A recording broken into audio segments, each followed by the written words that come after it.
भोला के पूजब चरण भोला मोती। म्यूजिक बाय सागर बिहारी। भोला के पूजब चरण, भोला के पूजब चरण भोला मोती। भोला के पूजब चरण।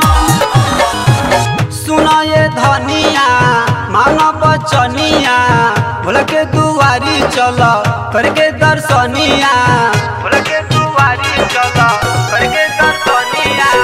सुना ये धनिया मानो बचनिया, भोला के दुआरी चलो करके दर्शनिया। टेढ़ी मेढ़ी रोहिया ना चलो वही बोलो, टेढ़ी मेढ़ी रोहिया ना चलो वही बोलो। अखिया के बंद को के हथवा के जोड़ी के, घरवा में गलिब नमन बोलो मजी, घरवा में गलिब नमन।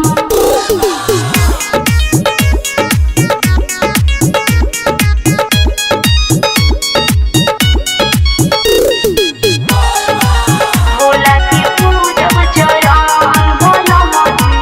भोला के पूजब चरण। सुनिला कि भोला बाबा हउए बड़ा दानी, मिटा देले दुख सब कुल परसानी। मिटा देले दुख सब कुल परसानी। भोर पी के गाजा मती कइलो भरम, भोर पी के गाजा मती कइलो भरम। अखिया के बंद करके हथवा के जोड़ी के, घरवा में गलिब नमन बोलो मजी, घरवा में गलिब नमन।